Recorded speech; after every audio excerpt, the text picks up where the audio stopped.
Transcurría el año 1975, cuando el Cabildo Insular de Tenerife invitó a don Jesús Hernández Perera a impartir una conferencia en el Salón Noble de su recinto. El entonces catedrático de la Universidad Complutense eligió el tema La huella de Zurbarán en Canarias y América. Ahora, 40 años después, el Instituto de Estudios Canarios nos permite recrearnos de nuevo con su fecunda oratoria, puesta al servicio de su gran conocimiento de la historia del arte. En su obituario para la revista Estudios Canarios, escribimos que el verdadero universitario supera los límites cronológicos y geográficos, cual sucede en su caso. Él supo alcanzar el nombramiento de catedrático de la Universidad Complutense, donde se jubiló en calidad de emérito y con la medalla honorífica de dicho centro, sin que ello significara olvidar la Universidad de La Laguna, donde había sido catedrático e incluso rector. De modo que se le concedió la medalla de oro. Fue asimismo académico de honor de la Real Academia Canaria de Bellas Artes de San Miguel Arcángel. Recibió la medalla del excelentísimo Cabildo Insular de Tenerife, el Premio Canarias y un largo etcétera de recompensas.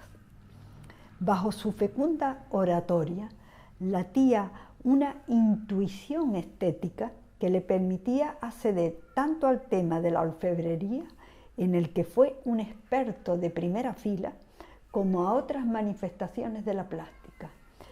No desdeñaba la Edad Media, pero también afrontaba las edades modernas y contemporáneas de variados orígenes, porque universidad y universalidad son términos conjuntos. Todo ello avalaba y avala ahora la excelente gestión cultural, investigadora y docente de un hombre ilustre, cuyo recuerdo se evoca en esta conferencia merced al Instituto de Estudios Canarios.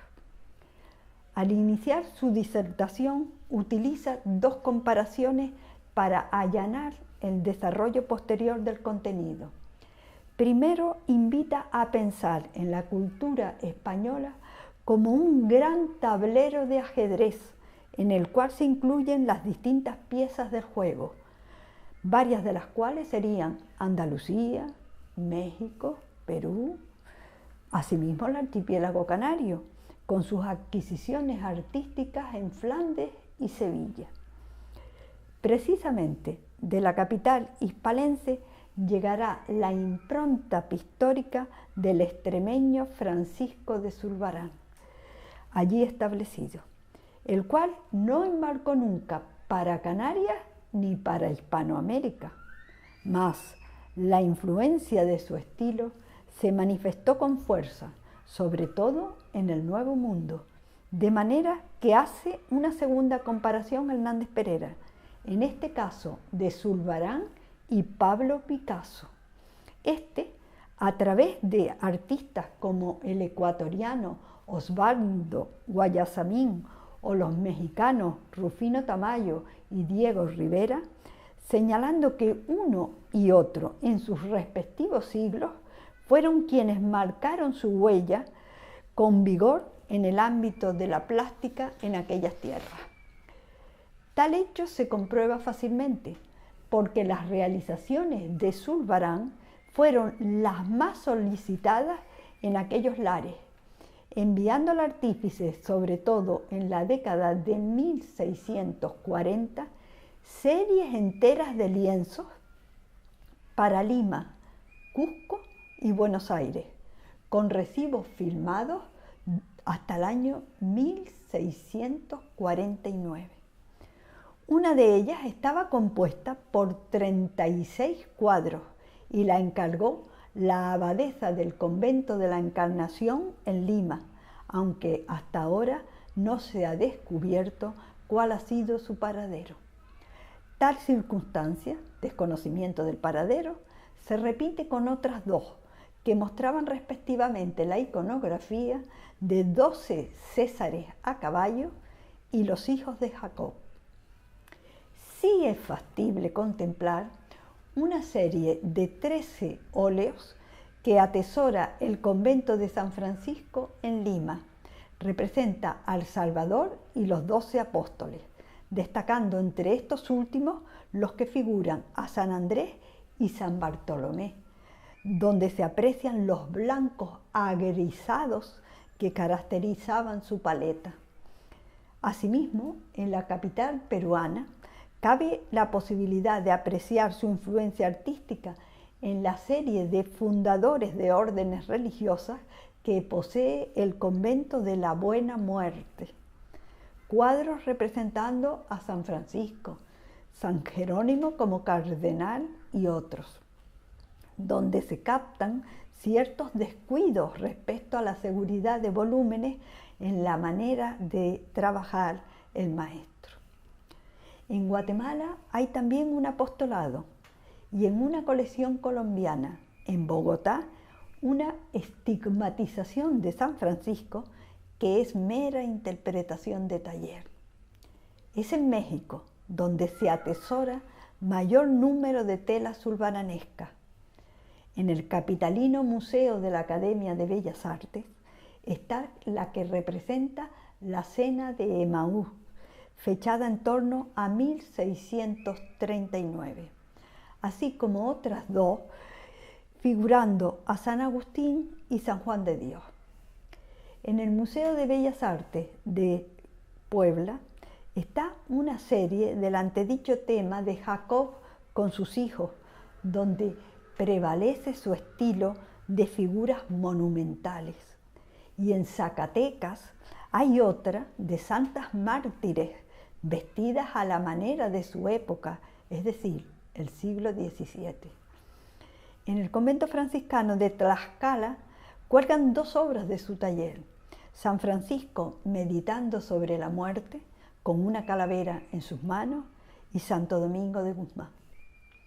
Es una sucesión geográfica de poblaciones hispanoamericanas las que va desgranando don Jesús en su conferencia, acompañada por las pertinentes diapositivas, de manera que va mostrando el patrimonio de obras pertenecientes a Zurbarán o a su taller, pues fija su atención en los artífices que a lo largo de los siglos XVII e incluso XVIII, en suelo hispanoamericano, reflejaron las pautas estilísticas de ese gran artífice.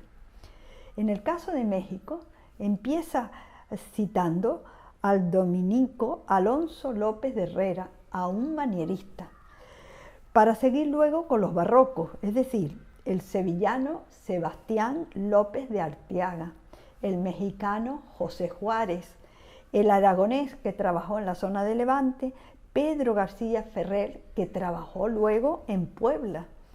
Incluso algunos pintores como Cristóbal de Villalpando y un largo etcétera de nombres en los que la huella es menor. Tal influjo abarcó no solo a México, sino también a Ecuador, a Bolivia, a Colombia y un largo etcétera en pleno Nuevo Mundo.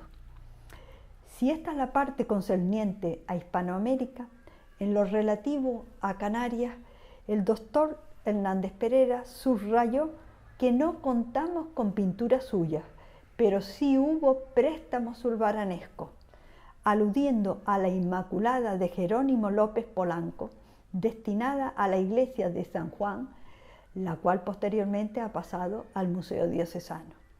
La cita porque si bien ese artífice filmó el cuadro en Madrid, consta que en el taller sevillano de Zurbarán había dos pintores apellidados Polanco. Otros lienzos vinieron de Sevilla a Canarias, caso de la Inmaculada atesorada en la Casa Nava o Palacio Nava en La Laguna, con la firma de Sebastián Llanos y Valdés. La huella de su estilo la verifica Hernández Pereira no en telas del mismo Zurbarán, sino en obras de canarios, concreta su atención en Gaspar de Quevedo, al que define como uno de los más interesantes discípulos del gran artífice. Menciona en primer lugar dos pinturas suyas figurando a la Inmaculada. Pertenece una a la colección Peraza de Ayala en La Laguna y la otra está en la Capilla de los Machados, Iglesia de Santa Catalina, en Tacoronte. Esta última ofrece estrecha vinculación con la Zulbaranesca de Jadraque, expuesta ahora en el Museo Diocesano de Sigüenza. Además, el cuadro de la Inmaculada en la Capilla Machado de Tacoronte prueba la pericia de Gaspar de Quevedo como retratista, pues recoge a los pies de la Purísima la media figura del donante, don Felipe Machado Espínola. Su estilo, el estilo de Quevedo, será perpetuado por Cristóbal de Quintana, es decir, Cristóbal Hernández de Quintana, influenciado por el antedicho y por los grabados, con alusión a sus cuadros de ánimos. No solo cita los cuadros de ánimas, sino también Hernández Pereira menciona, por ejemplo, las pinturas relativas a los desposorios de la Virgen. Así, la fuerza de la pintura de Zurbarán se manifiesta tanto en Hispanoamérica como en Canarias. Hernández Pereira comenzó su disertación haciendo sendas comparaciones y finaliza su charla con una metáfora, en el sentido de que el Atlántico no es un océano que separa, sino un lago que aúna las orillas de ambos costados. Por ello nos agrada oír aquí de nuevo sus palabras. Nos agrada que el Instituto de Estudios Canarios se haya ofrecido a mantener viva la palabra del profesor don Jesús Hernández Pereira.